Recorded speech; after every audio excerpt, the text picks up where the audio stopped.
Bahasa adalah simbol negara sebagaimana termaktub di dalam Undang-Undang Nomor 24 Tahun 2009. Selain bendera, lagu kebangsaan, dan lambang negara Garuda Pancasila yang memiliki semboyan Bhinneka Tunggal Ika. Bahasa bagi bangsa Indonesia bukan semata-mata sebagai alat komunikasi, melainkan juga sebagai pemererat persatuan dan kesatuan negara kesatuan Republik Indonesia yang pada mulanya dirumuskan pada Kongres Pemuda I pada tahun 1926. Tidak ada kesangsian, tidak ada keraguan bahwa bangsa Indonesia memegang teguh bahasa Indonesia sebagai bahasa bangsanya. Itulah mengapa orang Jawa bertemu dengan orang Sumatera bertemu dengan orang Maluku. Mereka bisa berkomunikasi. Dari ratusan jumlah bahasa daerah, semua dapat berkomunikasi dengan baik karena ada bahasa Indonesia.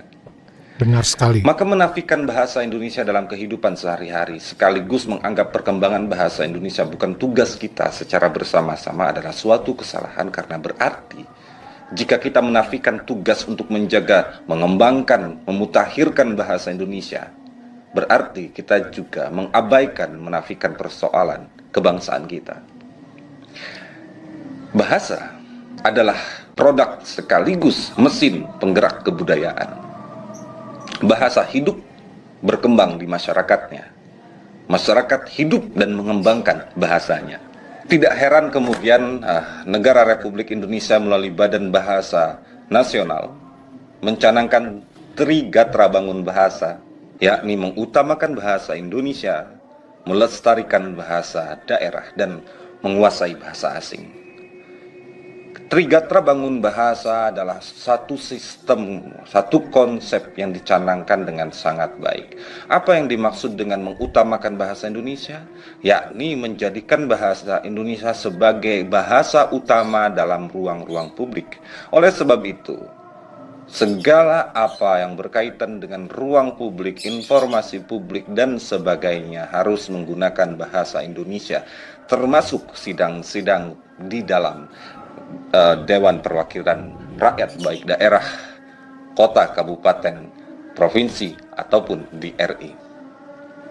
Bahasa Indonesia juga menjadi pengantar ilmu utama dalam pendidikan di negara Indonesia. Bahasa Indonesia kemudian hari ini telah kita ketahui menjadi salah satu bahasa pengantar di UNESCO. Bahasa Indonesia sudah bergerak jauh melampaui apa yang kita sebut sebagai bahasa persatuan. Mengutamakan bahasa Indonesia ketika dalam ruang publik ada satu informasi bahasa asing, bahasa Indonesia. Maka bahasa Indonesia harus ditulis dengan huruf yang lebih besar dan bahasa asing ditulis di bawahnya dengan huruf yang lebih kecil. Begitupun seterusnya. Bahasa Indonesia pada perkembangannya dipengaruhi oleh banyak sekali budaya, termasuk segala sesuatu yang lahir pada suatu zaman, yakni bahasa slang, bahasa gaul.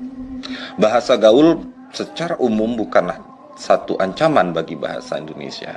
Malah bisa sebaliknya, bahasa gaul bisa menjadi pemerkaya bahasa Indonesia. Hanya saja perlu dipegang teguh bahwa bahasa gaul adalah bahasa untuk pergaulan, sementara bahasa Indonesia adalah bahasa kepentingan publik anak bangsa Republik Indonesia.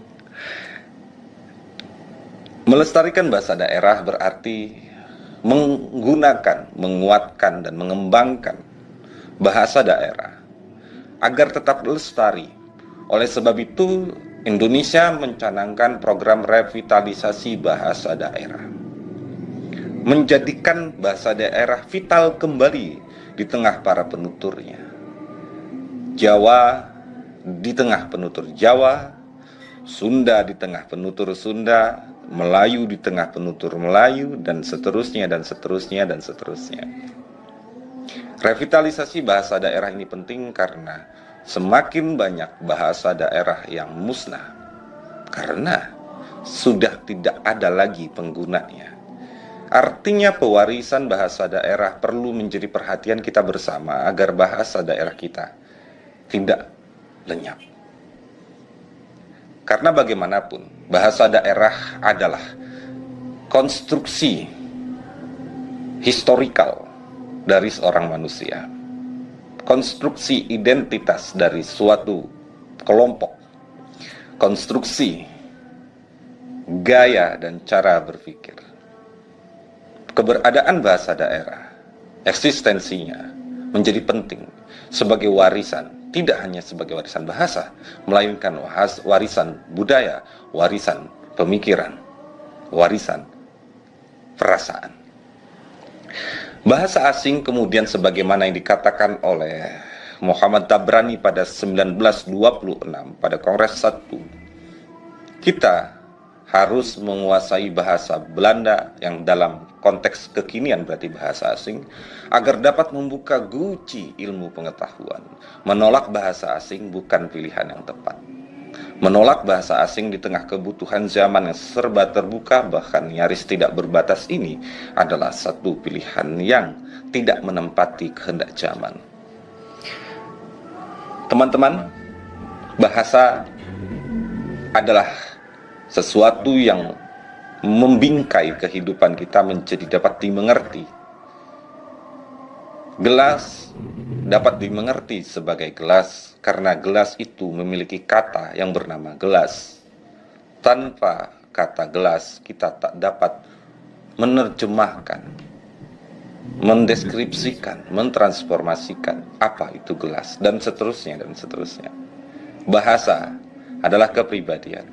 Bahasa adalah pengetahuan, bahasa adalah warna dari diri seseorang, adalah bentuk, adalah jiwa. Sampai jumpa. Assalamualaikum warahmatullahi wabarakatuh.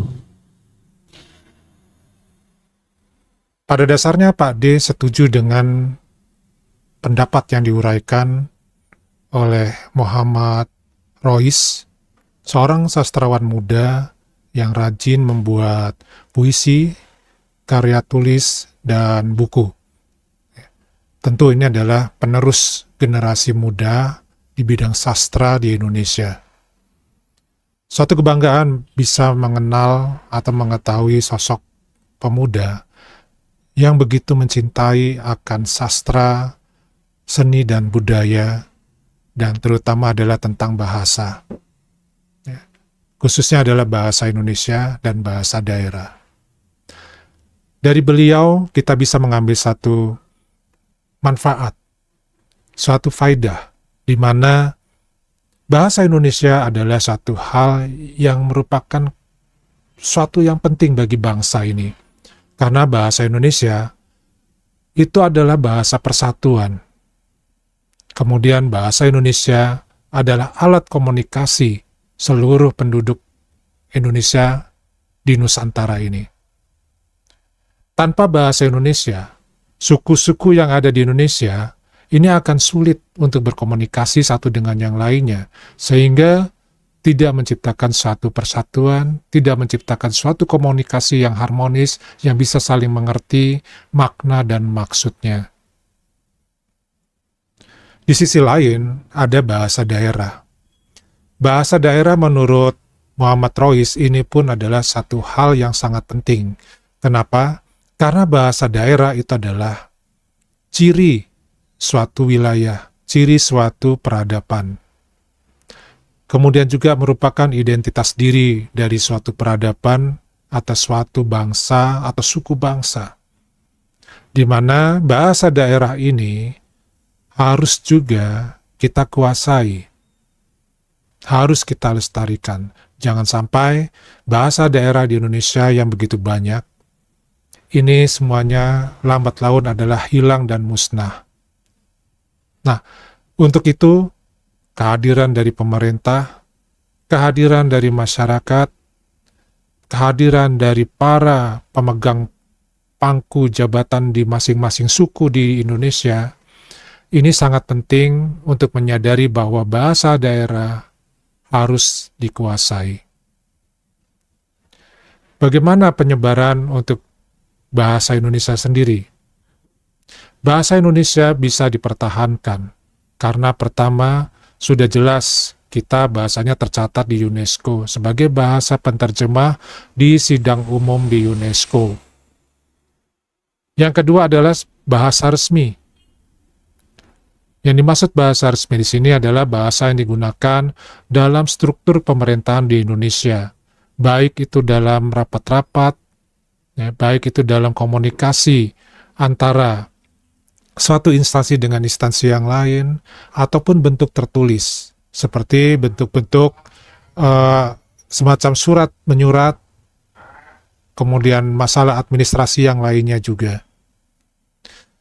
Nah, bahasa Indonesia ini juga wajib digunakan oleh para pejabat-pejabat di Indonesia ketika mengadakan suatu pertemuan ataupun rapat.